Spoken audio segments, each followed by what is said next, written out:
for Trade Union Liaison, which I hope that in itself will send a good signal out to people who are wondering about political decisions to be made in coming elections. But I'm also working with the anti-austerity movement, anti-privatisation, from my coalition of resistance, early days to People's Assembly. The NUT have been stalwart backers, whether at big public conferences or even in the back rooms doing the hard work of meetings and negotiations. I was a teacher myself some years back. I only put in 7 years, so you might accuse me of being a bit of a lightweight, but it was in a state secondary school and it was in South London. And I was there long enough to just enjoy it. But when you find that the difficulties are perhaps more out of the classroom than in, I think that was when things started to go wrong.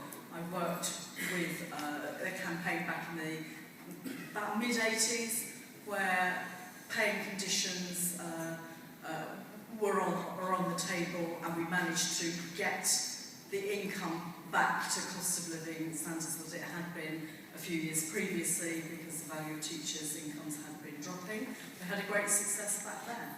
I was a counsellor in Lewisham when we were starting to have battles with the academies, when I was listening out to the teaching professions about all their fears about what these academies would open up for the future and how it could be a slippery slope. And I tried to do my best back then to highlight the issue and to give support to the NUT and other teaching unions and professionals and community and staff as well. We've got our National People's Assembly March, 21st of June, and in my view, it's got to be education and the health service have got to be massive faces of that campaign, and we really welcome all the banners and all the placards for you to bring down, and we can talk about whether or not we want like a whole section of the march to be specifically on education, or whether we want to filter it all the way through. These are things you can tell me and discuss at the meetings as we come up to that date, so that would be fantastic. Greens, you know, are well aware of the frustration of teachers and the way children have been robbed of their childhood, and the way that pressures are being put on teaching staff, and the way that teaching professionals are being ignored by government. And this cannot go on. We're in a dangerous situation with these anti-austerity needs to be there to fight this austerity economics and privatisation, marketisation from this government. And if we do not work together to succeed, the future, I think, is looking very bleak, and a very, very scary Cameron now coming out with his evangelical claims. You know, it really is very, very frightening stuff for our future, especially with teaching professionals being ignored all the way along the line.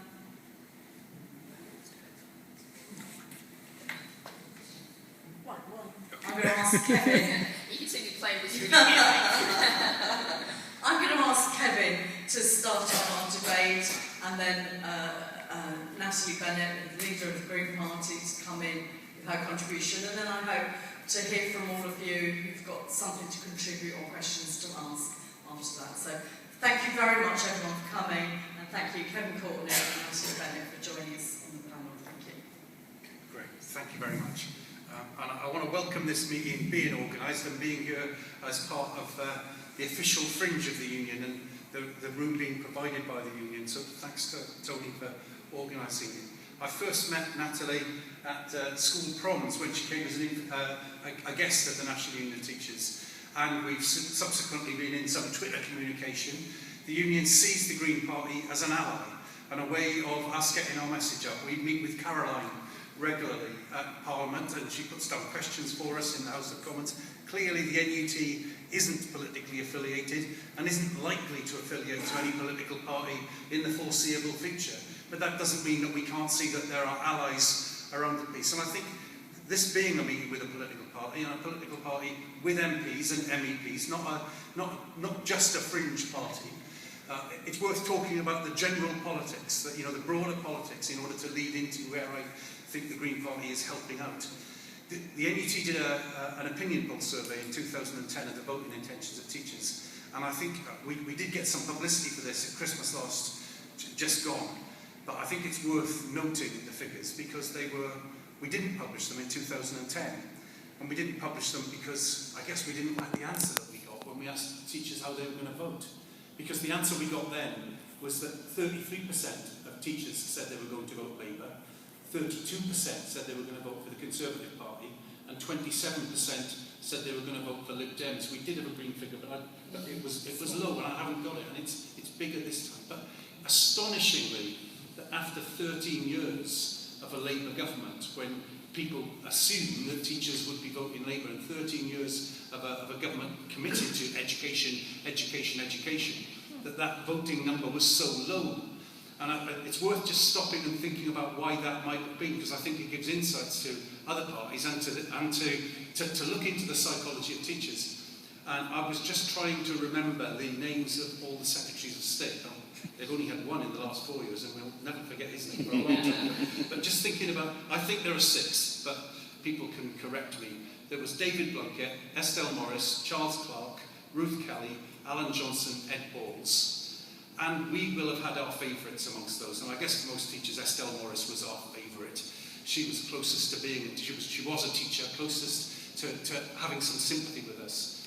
But I think none of the 6 of those, whatever good things they did, and there were some good things from that Labour government, but none of them broke with the essential organising idea of the 1988 Education Reform Act.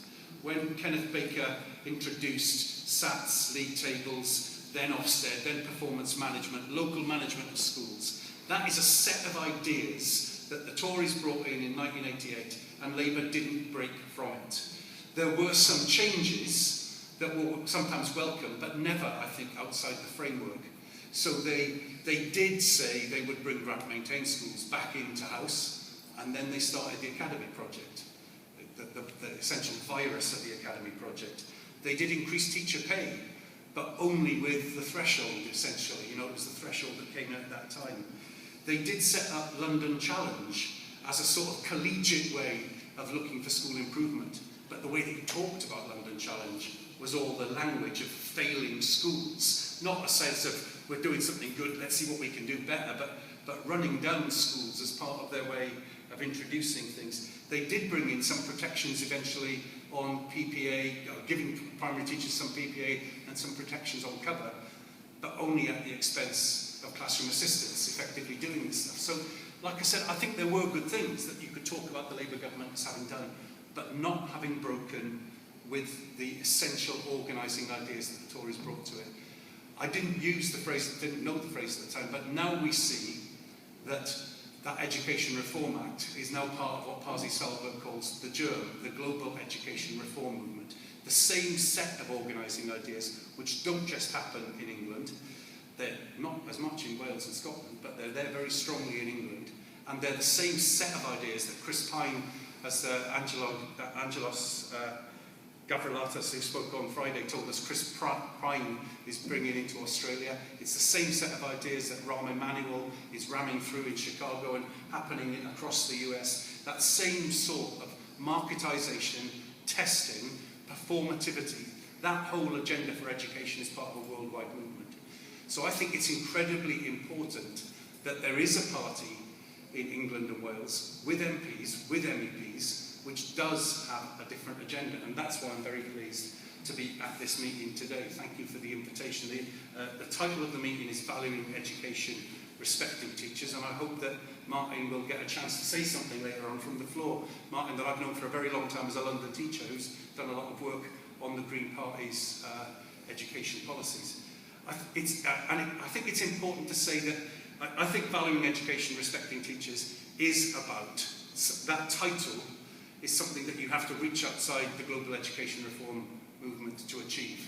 To really have a system that is respecting teachers as well as valuing education, you have to step outside the education the Great Education Reform Bill and the Global Education Reform Movement. And I think it's really important to say that it is possible to reach outside it, and that it isn't some fantasy politics to reach outside it. We know that there are other countries in Europe that aren't yet infected by the germ, so that we know that, I guess it's not trite, but we all know these things in this audience because we've been debating it so much, but Finland is outside the germ. Finland has the best education system, which is obviously a big claim, but they've got the best results and the lowest spread between equality levels, and that must be a definition of, that's what we want to get to. Kids achieving well, and there not being a difference, a pronounced difference, minimising the difference between kids from different social backgrounds. And that's what Finland's got, and it's outside the germ. So I think the Green Party should be confident that there is a policy out there that can be different.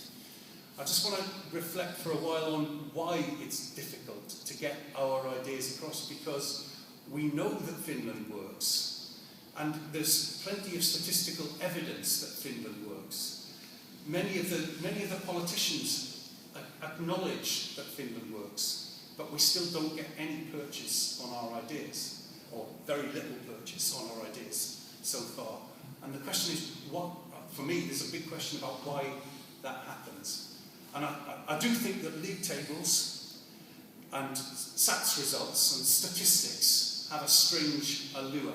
People think that a number is something real when a teacher's statement about something isn't real. So there's that false allure, false attractiveness of that. And some of the ways they present themselves, parental choice has got a strange allure, even though it's completely fake. I mean, and I think in Brighton, I think there's been some understanding in Brighton that, that people have, you can tell me if I'm wrong about this, but some of the schools have had to move to randomised admissions because parents don't get to choose schools. If in the vast majority of the country, there's hardly any choice of school. You just go to the local school, and very often it's the school effectively choosing the pupil. And yet that idea of parental choice, which is tied to a market idea, is extremely alluring. And the journalists, the education journalists, find it very hard to break out of these set of ideas. So I think we have to debate, and how the Green Party can help us do this, to challenge that organising set of ideas, and how do we break out, and how do we challenge that allure of league tables. And there is a problem with the Finland parallel, and that is that even if you introduced the education system in Finland, we still wouldn't get rid of the long tail of underachievement, because it isn't just inside the Finnish education system.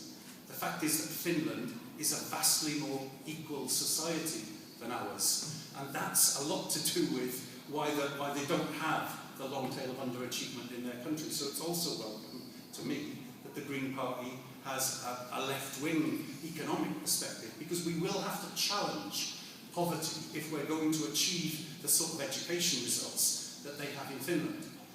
And sometimes I think that we have to, as teachers, we have to be able to deal with this argument that is put to us in a slightly different way. The argument that poverty shouldn't matter, that schools are failing because poor kids aren't doing well.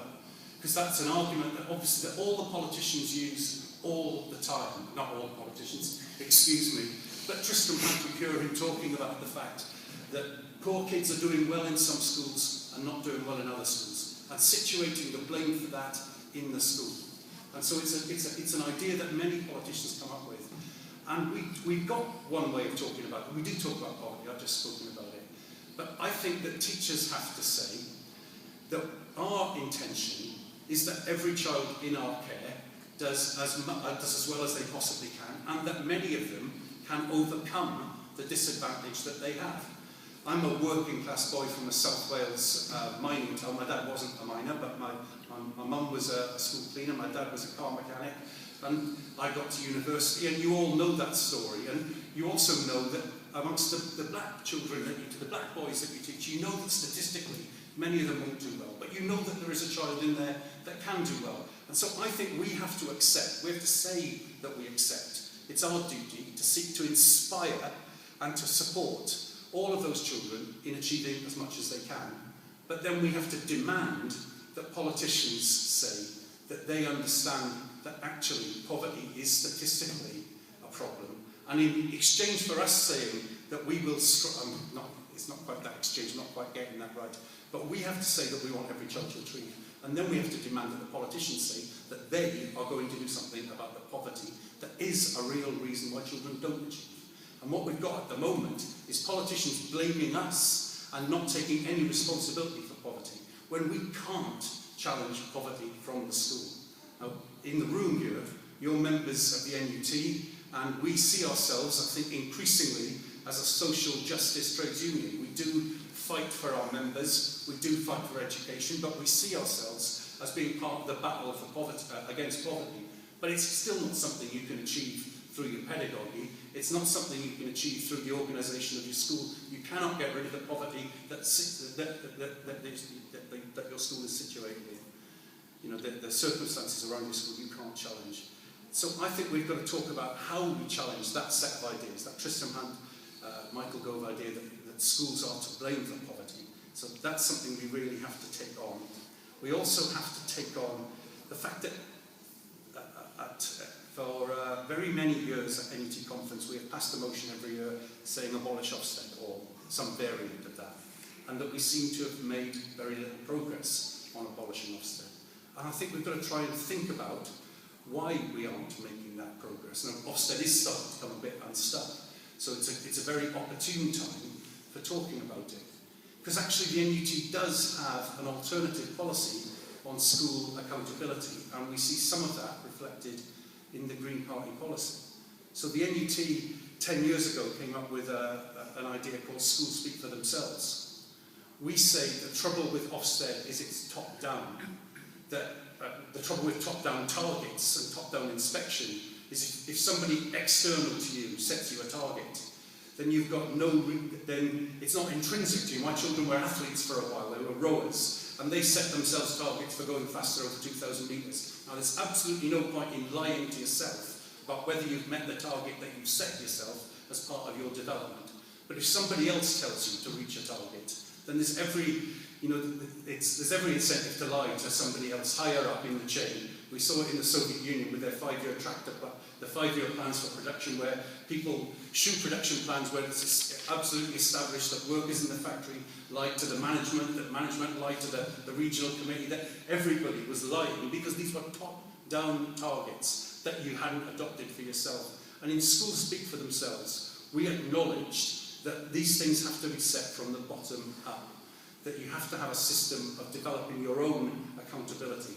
But I think the trick that we have to get with that is that at the moment, we know that works in Finland, and there's hardly any supervision of schools doing that. They do set their own targets, and there's hardly any supervision of them doing that. I don't think we can get away with that in this society at this stage. I think that we have to say, we want this bottom-up accountability, but we accept there's going to have to be an inspection system which will check that schools are doing that, check that schools are running their own bottom-up accountability process themselves. So, those are the things that I think we have to be debating, is how do we get our ideas into the political mainstream, and how do we use the fact that the Green Party has got a progressive policy? How do we use that from our point of view? I mean, how does the Green Party use it to win votes from teachers? I think there are very many votes from teachers out there to win. But how do we also, selfishly from the NUT's point of view, use the fact that the Green Party has got a good policy to try and pressurise the Labour Party into having a better policy? You might not want to hear that. but I want to go to Tristram Hunt and say, look at this party, look at this other party which has this policy. Why can't you start to emulate these people who are speaking with the voice of teachers? Why can't you understand that you need to challenge the dominant rhetoric in the way that the Green Party is doing? Thank you very much for that, Kevin. Thank you.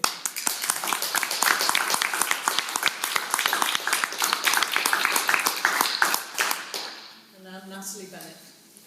Okay, I'll stand up so no one at the back has to crane. Just that should work, I think. Well, I want to say first of all, thank you. I know the beach looks very nice out there, and you remind me of the Green Party conference runs from Friday to Monday, and this really looks like to me like a really dedicated group who come to the 9:30 Monday sessions. So congratulations and thank you for all that, and repeats to thank you for Tony for helping make this happen. A little bit of background on me to start off with. The accent is Australian, so you don't have to sit there wondering. So that's most of my experience of the education system. But I have been for 6 years now a governor at Natalie Primary, which serves a very deprived inner London area, the Regent's Park Estate, just north of the Warren Street Tube, for those of you who know London. And our pupils are basically a third Somali, a third Bengali, and a third Eastern European, with a smattering of white pupils from very poor backgrounds. And we have that very classic situation where on the other side of the estate is a Church of England school. And any parent who knows how to play the system ends up over there. And one of the things that I find, I sometimes speak in very privileged backgrounds, and I tell them that when we have a tombola at Netley, remember this is central London in 2014, I saw a tombola one day where one of the prizes was a bag of sugar.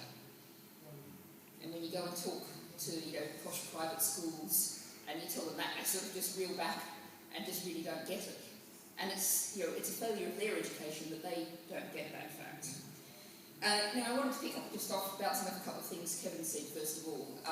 It is indeed, I think from pushing for the NUT that we made abolishing Ofsted our education policy in its spring conference. You might like to know that Green Party policy is made entirely democratically. I have a lot of problem explaining this to journalists, but any 4 members of the party can actually propose a proposal. There's a few procedural matters, but basically it goes to conference and conference votes. And if conference votes for it, that's our policy. And that's the policy that I'll be presenting to the world. And that's the basic democratic structure that we have. And that's what led us to the abolishing Ofsted. And for the question of how you can use that, I think that's a really important question that I'd like to address first, is I point you to a number of issues, one of which is bringing the railways back into public hands, taking them out of private hands. Now that is, Caroline Lucas now has a private members bill now before Parliament to do that. You all know the private members bill is not going to get through, but that is putting a mighty lot of pressure on the Labour Party. It's probably not going to be their policy. They're just so scared of the word renationalisation that they're not going to make it in their manifesto. But just by us being there, putting that private members bill down, some Labour people have signed that, backing that private members bill, that where they are able to put that pressure on the Labour Party. And I'd say to you, you don't actually need to feel any sense of embarrassment, any sense of worry. We are in politics to deliver our policies. One of the things that journalists again also often say to me is, aren't you worried when other parties steal your policies? It's like, no, great. That means we're delivering, we're getting what we need to get done. And there's a couple of good news stories that I think are probably worth sharing, because if you think about the policy that's been Green Party policy, we've been pushing it solidly for about a decade, which is making the minimum wage a living wage. Standing on the doorstep and saying to people, and I've done this in multi-million pound, who knows how rich houses, and said, if you work full time, you should earn enough money to live on. And people go, well, yeah, that's a perfectly reasonable stance. And 10 years ago when the Green Party said that, it was like, oh, it's those mad radical Greens over there with these crazy ideas, oh, it'll never happen. And yet we actually had George Osborne suggesting that the minimum wage should be £7 an hour. We have Sarah Wollaston, Tory MP, a rebel admittedly, but Tory MP, writing in The Guardian saying a minimum wage should be a living wage. It's something we're making real progress towards. More and more councils up and down the country, pushed often by Greens, are becoming living wage councils. We've made real progress on that issue over about a decade-long period. Just another short example, 20-mile-per-hour speed limits everywhere where people live, work and shop. A decade ago when we started backing that campaign, it was those terrible, crazy, radical Greens and their weird ideas. We've just seen Birmingham go 20 mile per hour. We're seeing most of inner London go 20 mile per hour. We're seeing, so, I would say to you, I hope we're not going to speed it up in the case of Ofsted, but, we have a track record of adopting policies seen as radical that eventually end up in the mainstream, and if someone else wants to nick them, we're perfectly happy. So I thought, I haven't got a lot of time, and I always think that dialogue's more interesting than monologue, but I'll just very briefly, some of you may not know much about Green Party education policy. And I thought I'd start with the value of education part of the topic of this.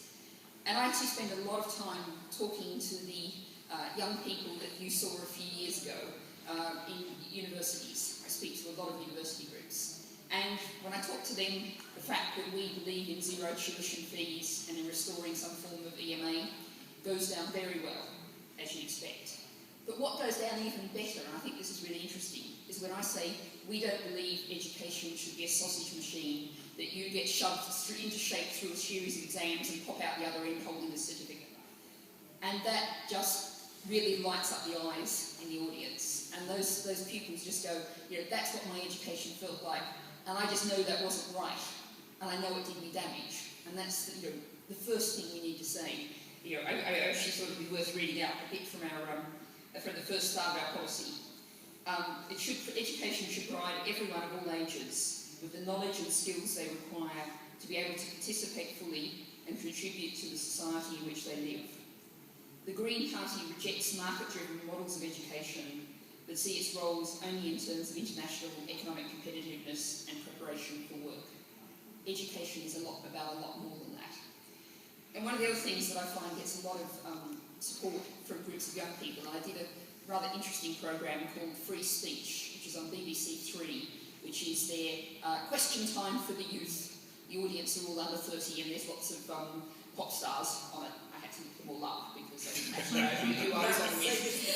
But definitely not my generation. But what I found was that there was actually a question about porn, and I didn't really want to talk about porn. I can't imagine anything worse than politicians talking about porn. And I wanted to talk about sex and relationship education and how poor it is in schools. And the presenter said to me afterwards, he was really annoyed because he kept trying to drag it back to porn, and all the kids in the audience wanted to talk about how bad sex and relationship education was. And it's something really important that because we're focusing on exam results, just gets set aside, pushed aside, it's difficult, you're not really going to get marked on it, no one's going to take much notice.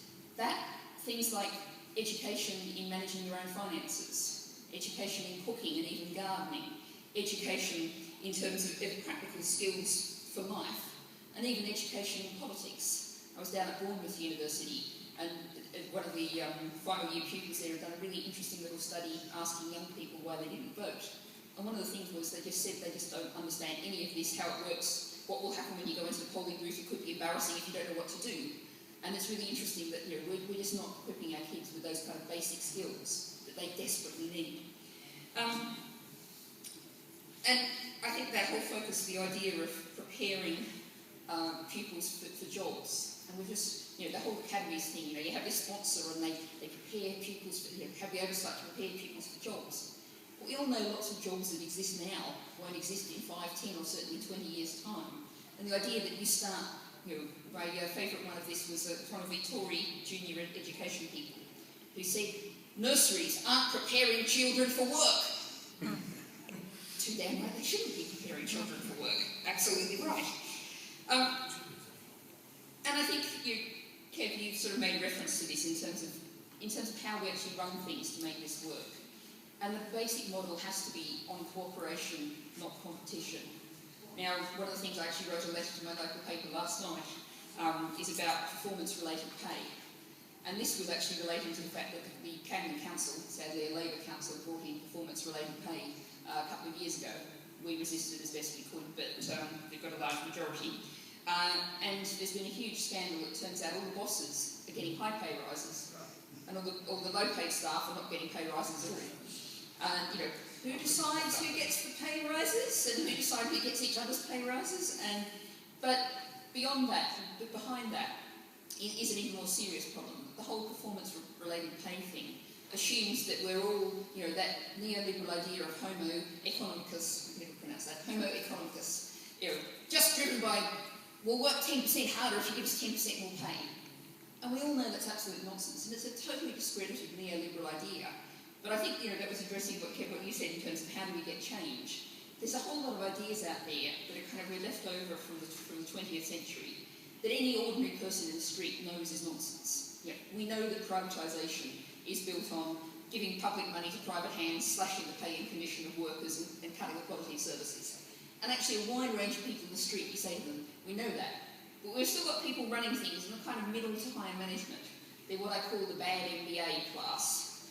They've been taught this formula of how you do things, like slashing, pay and conditions and privatising, and that's how you improve things. And they just have no other model before them. And one of the things we have to do, and I think the NUT has a really major role in this, is to actually present the different models, really present the case for saying there is a different model out there, look how well it works, how badly this is working. And also the idea of cooperating needs to be both within schools, which performance-related pay works against, but also between schools. And I'm really proud of the results that Brighton and Hove Green Council has seen with the GCSEs, where there's been a big improvement in results in a place where traditionally they've been quite poor. And that's based on everyone cooperating and working together as a network. And if you end up with a situation where everyone's just trying to get the maximum possible results for their school, and they sort of push out and shove out all the difficult pupils who all end up in a school that no one else wants, that's incredibly bad for everybody, and it's a really bad system. And then, of course, the basis, the sort of final end result of competition is free schools. And what I've never seen anyone really challenge Gove on, and I hope I get the chance one day, is free schools are built on the idea of competition and the idea that some of them will fail. And how can we create a situation to have the schools failing? Because, if you have widget factories and they're competing and, one widget factory outcompetes the other widget factory, that's bad for the workers. But hopefully they should, if the other widget factory is now making double, they should get a job over there. But children only get that one shot at education. And if they're halfway through their education at a failing school that's then closed down, their entire life is going to be massively affected. And it's not even just those kids, because then they all get shipped off to the neighbouring schools, which is massively disruptive to the neighbouring schools. And so all the kids' schools, education get affected. Finally, the sort of respecting teachers. I've got a lot of things here, I'm going to cut them down a little. But in terms of abolishing Ofsted, it's interesting, because I've spoken to public audiences, and I just say the words abolish Ofsted. I usually get one sudden random uncontrolled yay from the audience. And I know this from my personal experience as a governor, and every teachers who talk to me, it's dictatorial, it's incredibly frightening and incredibly stressful, and deeply unproductive. And it's also deeply random. Some of the reasons we hear why certain Ofsted rulings are given are just out there. And what we would see instead as the model is an idea of a cooperative network of schools all working together. We come back to that idea of cooperation again. And that should be the core. So each supporting each other to do better, not coming in and judging and giving marks out of 10 and all the rest of it. And I think, what we also don't need, and education I think suffers from the great problem that every education secretary has been in education. In defence or something like that, there's at least a benefit that the Defence Secretary probably doesn't have a personal view on the specifications for the latest infantry rifle, not from their personal experience, very rarely anyway. But in education, every education minister has a view. And, I come to the fact that, if I'm ever Education Secretary, I really loved lungfish as a kid, but I'm not going to make everyone learn about lungfish. I don't think, no one should be able to take their pet topic and run off with it and make everyone learn it. And equally, it all needs to be evidence-based. And I think that's one of the other things that Green Party policy, Green Party approach perhaps offers the NUT more broadly, is we strongly argue for evidence-based policy. And that means on things like in education, and phonics is not evidence-based. Phonics is a disaster. But also, in drugs policy, in health, in a whole range of those policies, we need to look at the evidence, and that's something that we really want to strongly argue for. And I think one final point before I finish that I think is worth saying is schools are also, or should be very much, parts of their community.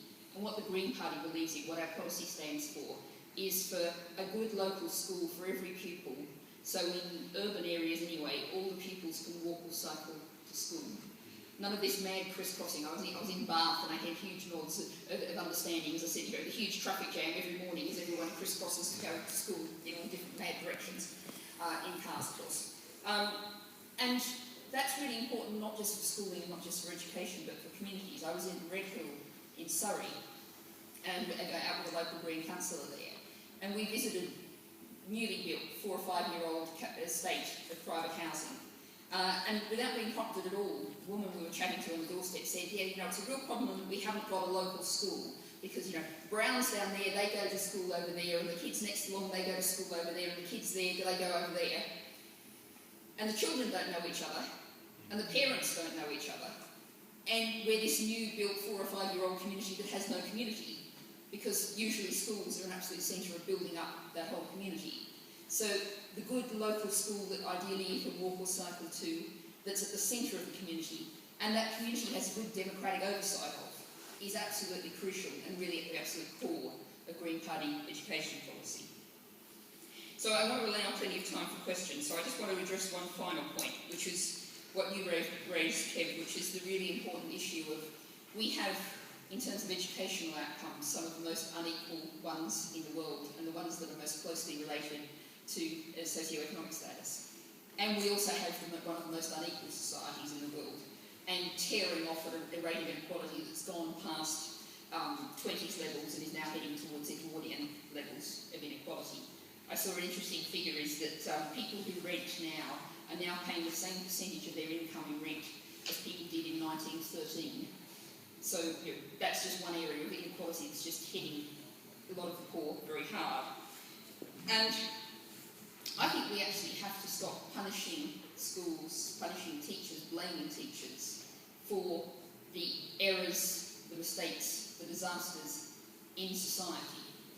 And I think there's a good example of what's happening with food banks here, because I think we've actually seen a lot of reporting, a lot of exploration of what food banks mean, what food banks are like. And even when it's done in a very, very disgraceful, dishonest way, as with the Mail on Sunday did this week, it's actually helped to expose and open people's eyes to the reality of food banks. And I think we've got to do a lot more to expose the reality of many pupils' lives. And one of the things that I think many people who are unlikely to ever be affected don't understand is about the bedroom tax. And it either imposes greater poverty, or if families are able to move, you've got children of the same gender sharing a bedroom. And just imagine this, you know, the 12-year-old and the 6-year-old, and there's even families where there might be a 3-year-old in that same bedroom as well. Where's that 12-year-old going to do their homework? How is that 12-year-old going to be able to compete? You know, we can't afford a Wi-Fi broadband at home, all the rest of it. How is that child going to be able to compete with the middle-class kid who's got all mod cons and their own bedroom and their own study and everything else? And you know, I come back to the reality of this because coming back to Natalie Primary, I did some work. I helped produce the first ever school magazine as a governor. And you know, Natalie, this was a big thing and a big adventure, and possibly I wrote a bit more than I should have done, but hey, you know, we got there. But at the same time, I was a volunteer at the British Museum, and I was talking at the British Museum to kids, same age, 10 and 11. And at the British Museum, I was handling ancient coins. So people, you just sat in the gallery and people come and handle the ancient coins.